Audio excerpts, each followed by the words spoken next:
नमस्कार प्रणाम। आज बहुत खुशी के बात बा कि आज हमनी के सरदा स्टूडियो में हम गीतकार संजीत मधोसी साथ में बहुत सहयोगी कलाकार हमार बानी, बहुत बढ़िया सुंदर कलाकार बलिराम यादव जी हमार नाल वादक, बहुत सुंदर नाल वादक हमार अमरेंद्र भाई बानी। बहुत आदमी स्टूडियो होटल बानी, हमारा अनिल भाई बानी, खेसारी किशोर लाल बाड़े, ओकरा बाद हमार अरुण उजाला जी बानी। कुछ हमने का इंटरटेनमेंट वालों खातिर करते नहीं सो, टाइम तो ज्यादा हो गल बा। गाना कुछ हमारे बलिराम यादव जी गायम कुछ लाइव के माध्यम से और वह सब सुनी। हमारा आशा ना पूरा विश्वास रही वह सबके अच्छा लगी, पसंद आई। और वह सब एक ध्यान दें कि सरदा डिजिटल मीडिया के यूट्यूब चैनल बाई एक सब्सक्राइब करी, लाइक करी, कमेंट जरूर करी, अच्छा लगे तो शेयर भी करी। नमस्कार प्रणाम। शुरू करी सर। हेलो हेलो आई तमाम श्रोता समाज सबके के हमरा तरफ से हार्दिक अभिनंदन बा, नमस्कार बा। आए रहो सभी के शारदा स्टूडियो से मधोसी जी के माध्यम से भगवान के कुछ भजन सुनाओ जाता नहीं। अगर अच्छा लगे तो सुनी दुलार प्यार देहब, लाइक सब्सक्राइब करब सब का जी। कहे के मतलब है कि हमनी मनुष्य ऐसन आ मनुष्य ओकरे के कह जाला कि जे भगवान से जुड़ेला। मनुष्य के ही अंदर चेतना होला, मनुष्य समझेला कि का धर्म का अधर्म ह, का भाला ह, का बुरा ह, का उत्तम ह, का मध्यम ह। एकरा बाद भगवानो होले, एकरा का मनुष्य जानेला, कुकुर सियार भेड़ बकरी ना जाने। तो जब हम रौरा मनुष्य के जोनी में जन्म ले बानी बबुआ मेंदर, खाली रुपया के फेर में रहेला तू। हाँ, ई बुझा कि यदि हमने मनुष्य के जोनी में जन्म ले बानी तो हमने के भगवान के कुछ भजन कीर्तन करे के चाहिए, भगवान से नेह नाता जोड़े के चाहिए। जी भगवान के भजन कीर्तन ना कैलक, जे भगवान से प्रेम ना कैलक तो बुझ जाए कि बिना सींग बिना पोछ वाला वो एगो पशु है। यही से आज मधोसी जी के माध्यम से रोब सबने के भजन सुनाओ तना, खाली आवाज से कोनो ऐसा सही न तो बाना।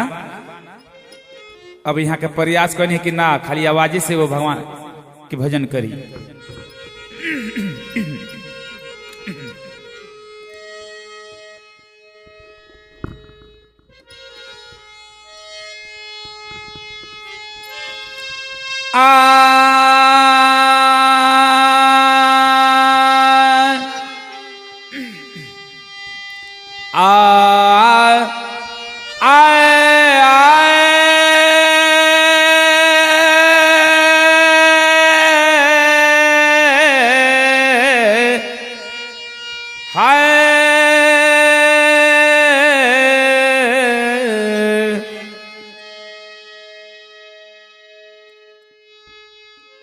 राम नाम हृदय में राखी,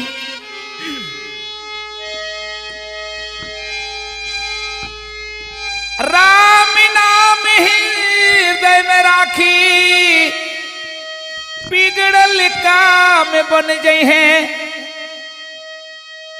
राम के नाम लेला से भैया जमराजा भी डर जाए हैं। भगवान के नाम में इतना शक्ति बा कि कोनो दुख ना सताई, कोनो रोग ना सताई। रोग के अगर सच्चा दिल से भगवान के भजन करे वाला कबो महान रहेला। इसी भगवान के माने के चाहिए। देखिए कहे के बका हो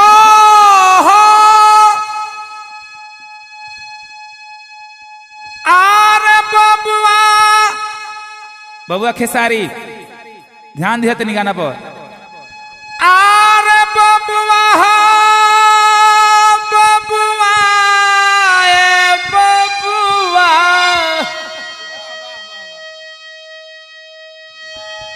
आरे बबुआ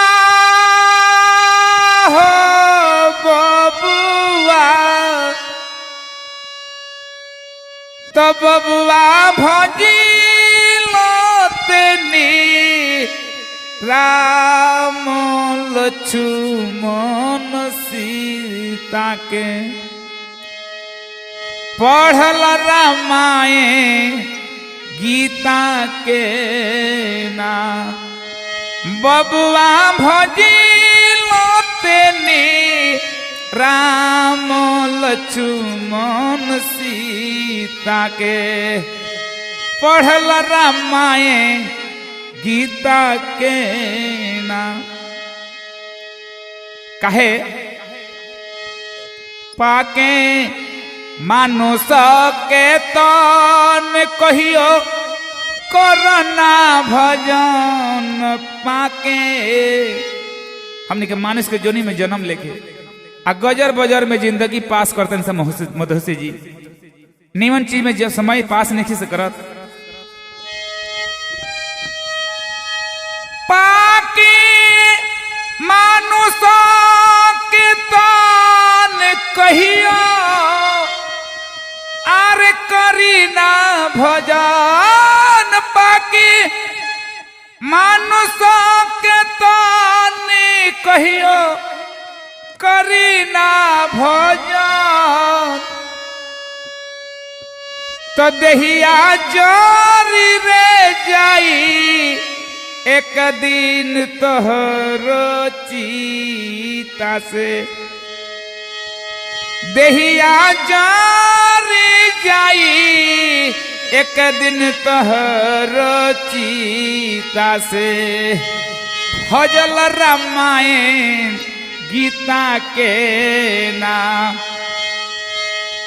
देहिया जारी जाई एक दिन तोहरो चीता से भजल रामायण गीता से ना हमने के माई के गर्भ में जब रही ले जा जब नरक के मोटर में बनाने से कह हे प्रभु हमने के बाहर निकाली राउर नाम के भजन करब जा ऐजा या के अमेंदर जी डिहाड़ी के फेर में लग जाता नहीं सब हाँ सोच नाल बाध सोचा लेकिन लोग देला 1200 बलराम जी 1000 रुपया दियो 200 के खातिर लोग के इज्जत से खिलवाड़ करला लोग देन ध्यान दे हमरा बात पर कैला गर्भ में कबूली हमा आके गईल भूली कैला गर्भ में कबूली हमा आके गईल भूल कैला कैला आर गर्भ में कबूली हवा आके गईल भूल कैला गर्भ में कबूली हवा आके गईल भूल ए बबुआ तो खैला कटहर के कोवा हाल का जनब पपीता के जे मुंगड़ या कोवा खैले बा पपीता के का जानता कि उमे का रहस बा आई लोग यही में आके भराइल बा लेकिन तो खैला कटहर के कोवा हाल का जनब पपीता के भजल रामायण गीता के ना बबुआ भजिलतनी राम लक्ष्मण सीता के पढ़ल रामायण गीता के नाम ए बबुआ आर भजिलतनी राम लक्ष्मण सीता के पढ़ल रामायण गीता के नाम।